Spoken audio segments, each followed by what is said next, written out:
Hello guys, I'm Brian and this is Amir. Today we will present to you the life and work of Freddie Joe Watsons. Before we get started, we would like to acknowledge and celebrate the first Australians on whose traditional lands and water we met, and pay our respect to their elders past, present and emerging.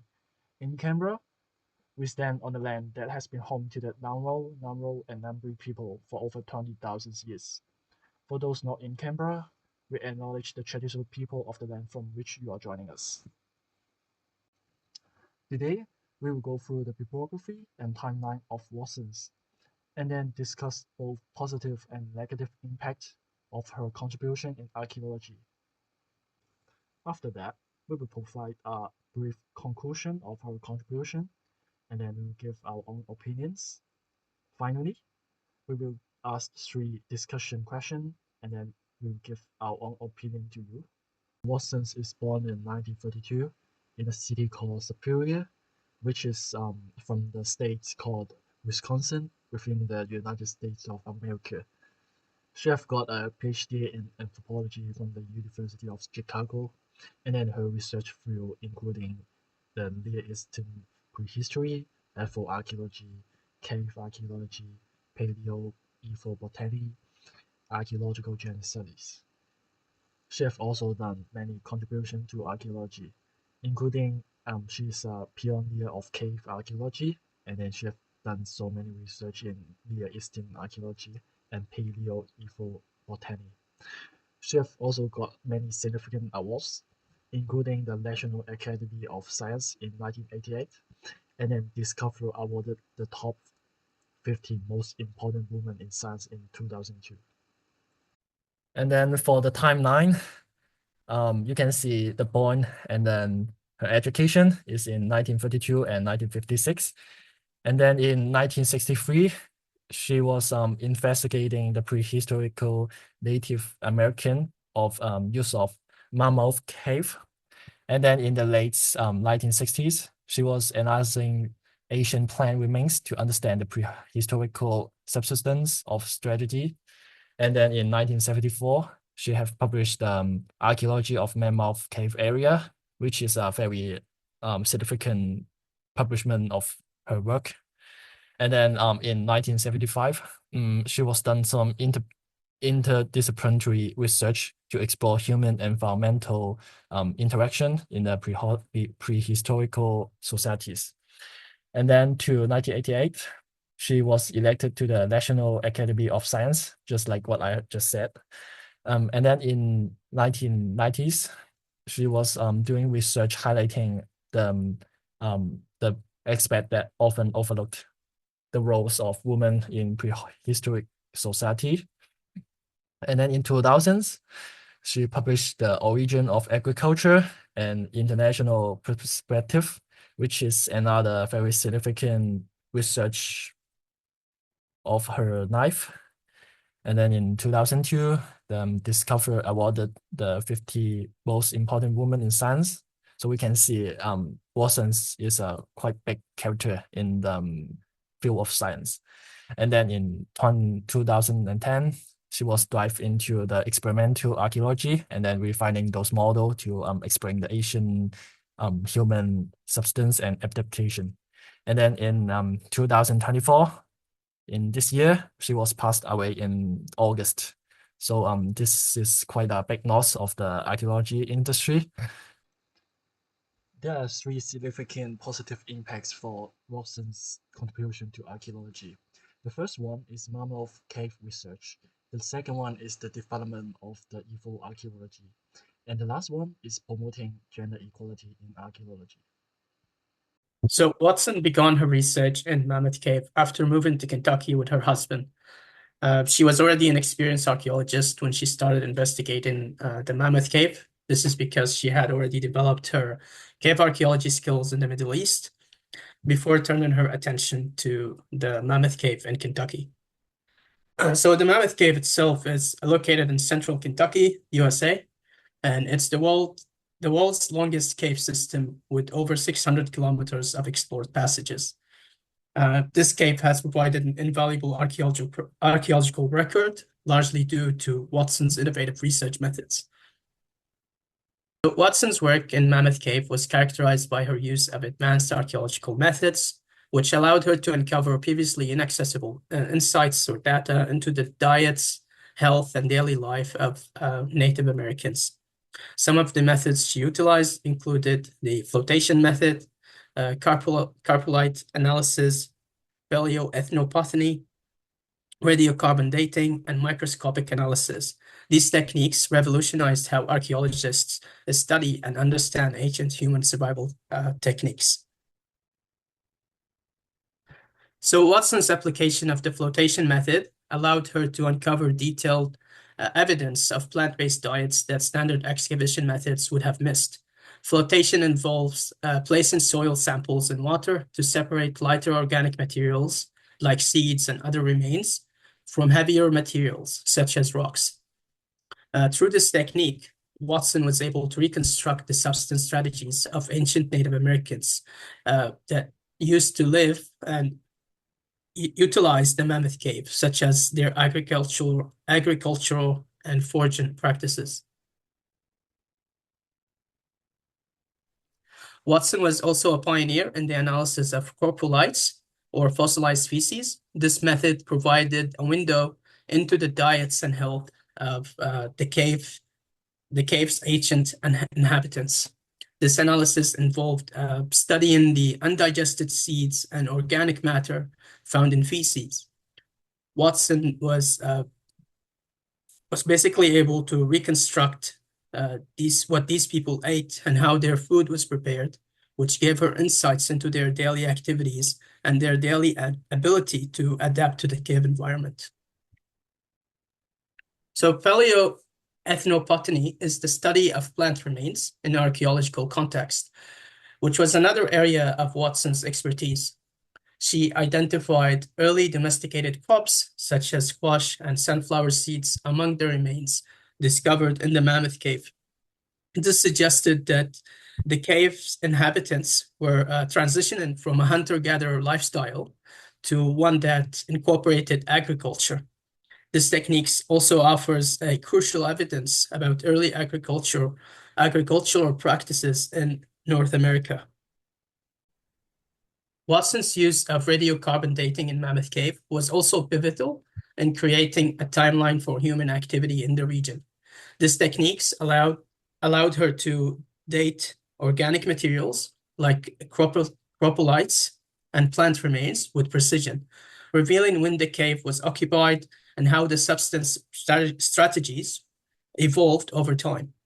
Radiocarbon dating also placed the cave's use in a broader context, linking it to early agricultural developments in the eastern United States during the Holocene period.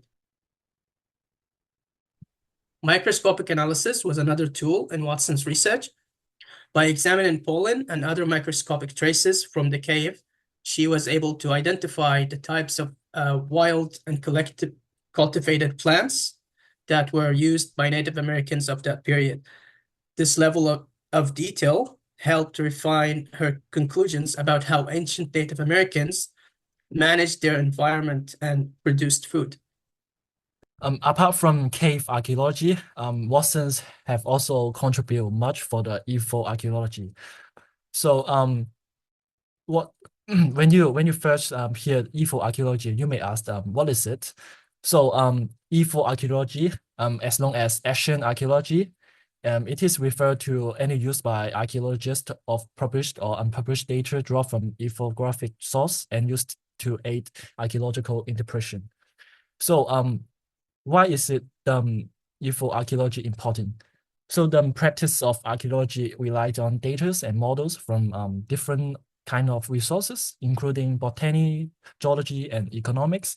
So one of those important source is ethnography. So what did EFO archaeology contribute in the industry? EFO archaeology use ethnographic data to interpret archaeological findings and explain past human behavior. So all of the archaeology students in the ANU have already get in touch with EFO archaeology, and I will explain to you later. So there's a theory for EFO archaeology. The theory is that because we can never know the past directly, we can attend the knowledge from the past event or process by observing the present day's event and then reason them systematically from those present day observation to the remains left by the past event and process so that we can infer what they have doing in past. So analogy is also like a very important approach in the info archaeology. So analogy is like a tool, and then we can draw comparison between the past and present societies. And then there are two analogy approaches. The first one is direct historical approach. So it is drawn from culture that with a clear historical continuity. And then another one is general comparative approach. So that approach is compare the unrelated culture, but they have similar environment or practice. So people use these two unrelated culture and then to see what are their um like what they're doing in past and what they have changed now. So in terms of the Watson's field to analogy, she think that analogy is essential in archaeology because most ancient human and behavior must be inferred. So archaeology is study the past human behavior. So I'm also kind of agree with Watson's field. So evil archaeology have done like several impact to the industry. And in terms of the long-term impacts, um, this inspired other archaeologists to collect and use info archaeological data. And then the next one is providing analogy to specific pattern that she have observed that in this different kind of country, particular for those studying in the region. And then the next one is she did contributing to the broader discourse on the understanding of cross-culture patterns in material culture and then unity for archaeological research. And for the direct contribution, there are so many evil archaeologists research is drawn from Patty's work. And then in the introduction courses in archaeology, we have all learned the garbage project by William. I think it is from one of the Duncan's course, and then which is very important in terms of archaeology to study human behavior. So apart from evil archaeology, Watsons have promoting the gender equality in archaeology practice. So in 1950, there are so many gendered archaeological practice in the societies and the university. So there's ones that Watson's talked to one of the student in University of Michigan, and then she have found that the practice in archaeology is very gendered. For example, there's no female faculty member in the archaeology department at that university. And then there's another thing she observed is that there are difficulty for women in doing Americanist archaeology to get supervisory experience. So there is quite famous and influential archaeologist who is called Paul Martin, and then he's archaeologist doing excavating in New Mexico, and then he never accept women in his excavation. And then when Watson's graduate, she's not allowed to participate in any of those Martin's excavation. And then in 1975, there are also like gender bias in excavation work. For example, woman is usually assigned to the roles in indoor roles, like for example in the labs and then in like flotation, but not like a central decision-making position. But in contrast, man is always involved in the key roles, like they are the supervisor or the like the people who do excavate. So as we can see, this is like very gender based. And then there are also discrimination of gender in research funding. For example, men is they usually receive large and outdoor grants, and then compared to women, they usually receive like a smaller and indoor grant, but they will receive that frequently. So we can see there's a big difference in terms of women and men practice in archaeology. So what have Watson's done in to promote gender equality is she was bring up by Dr. Henry, and then he is a archaeologist as well, and then he run field school, and then he's making half and half gender ratio in his field school. For example, the one Watson's joining is they have got 9 boys, 9 girls, so it is a very balanced gender ratio. And then he also maintained a separate living facility for women and men. For instance, he provided separate toilets, separate washing room, so which is very friendly to different gender. And then Dr. Henry have make a huge impact to Watson's, and then Watson's become one of the pioneer of gender equality in archaeological practice. For example, Watson's is actively monitor female students and encourage them to participate fieldwork and pursue leadership roles. And then she also advocated for more equal opportunity for women in research, fieldwork, and publication. And then what Watson's have done in terms of gender study in archaeology is that she was studying the she was using the pale faces of human, and then to study the biological sex estimation. So which is one of her significant gender study in archaeology. Okay, let's look at some of the criticisms of Watson's methodologies to have a well-rounded view of the impact of her research. One of the primary criticisms is that Watson was very strict in processual archaeology, which emphasized scientific and empirical evidence. While this approach advanced archaeology by ensuring findings were backed by data, it also had limitations.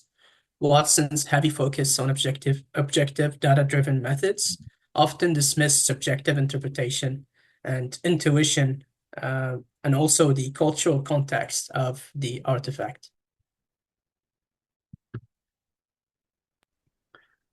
Another criticism of Watson's work is her tendency to exclude indigenous knowledge and perspectives.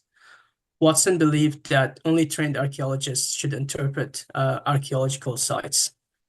This approach limited the incorporation of indigenous oral histories and cultural traditions. So post-processualism emphasized the importance of human agency, ideology, and symbolism in archaeological interpretation. Watson, however, rejected these methods, viewing them as speculative and unscientific. This resistance led to some limitations in her work, as strict adherence to scientific objectivity neglects the human experience and social meaning behind discoveries. So to conclude, I believe that Watson's work has been instrumental in advancing the field of archaeology, particularly through her focus on scientific methods. Her contributions to processual archaeology have had a lasting influence, especially in the development of environmental archaeology. Although her methods have been criticized for their exclusion of indigenous knowledge and subjective interpretation, Watson's impact on the discipline remains significant and respected. Her work laid the foundation for more data-driven archaeological research that continues to inform the field today. In terms of from a student perspective, I have found that Watson's paper is easy to follow because she has used it very clear headings to break everything down. And then when there's a tricky term comes up, she will explain it first in a very briefly way, and then making it very easy to handle. And then her paper is very short, like only within 10 pages, which is compared to other papers, which is very short, and she have put everything important together. And all of this make her writing is a very good example for students to follow and then to learn how to communicate clearly and effectively. From our research, we came up with several discussion questions. The first one is, if you were Watson excavating in a cave nowadays, what new techniques would you apply to analyze your findings and make them more accurate? I believe that for this question in particular, I believe that augmented and virtual reality are both very great for reconstructing excavation sites and artifacts because they provide a similar experience to the hands-on archaeological experience of investigating the cave environment. And another helpful technique is the X-ray fluorescence, which is a non-destructive analysis used to determine the elemental composition of artifacts, and it's useful in identifying material sources and manufacturing technique. For me, I think we can, based on the previous work in radiocarbon dating, and get used to the most advanced technique, which is the AMS. Its full name is called accelerator mass spectrometry, which is this machine is based on the principle of carbon dating, and then it provided precise dating for those organic matters, and then its accuracy is much more higher than the regular carbon dating, which can provide us a more clear picture of what people doing in past. The second question is, interdisciplinary methods are important in archaeology. Pick a field like botany, geology, or economics, and consider how it ties into and improve archaeological work. What do you think about this? In my opinion, I'm into economics, so economics will provide tools to study how Asian human society manage those resources. This includes analyzing the agriculture practice, resource extraction, and allocation of labor and materials. By understanding how these resources are managed, we can have insights into the organization and then the economic sustainability. Uh, yes, I agree with you, and I believe that statistical methods are crucial for interpreting data gathered from excavations. Because these tools help archaeologists determine the significance of their findings, it can also help with assessing samples and test hypotheses about past human behavior and site usage. Let's look at the third question. Considering Watson's effort to promote gender equality in archaeology, do you think there are still issues with gender inequality in the field today? And what can you do to address these issues? In my opinion, the gender inequality in archaeology is still exists today. Um, this included those I mentioned previously, like the research fundings and gender bias. And in terms of solving this problem, I think we can for university, they can provide research funding and scholarship to minorities. This can ensure equal funding opportunity and scholarship to those underrepresented groups. I believe these issues exist, and they can be simply addressed by encouraging diversity in the workplace and also promote ethical hiring practices to ensure equal opportunities for leadership roles across all genders. Here is the references we have been used in this PowerPoint, and you can have a look.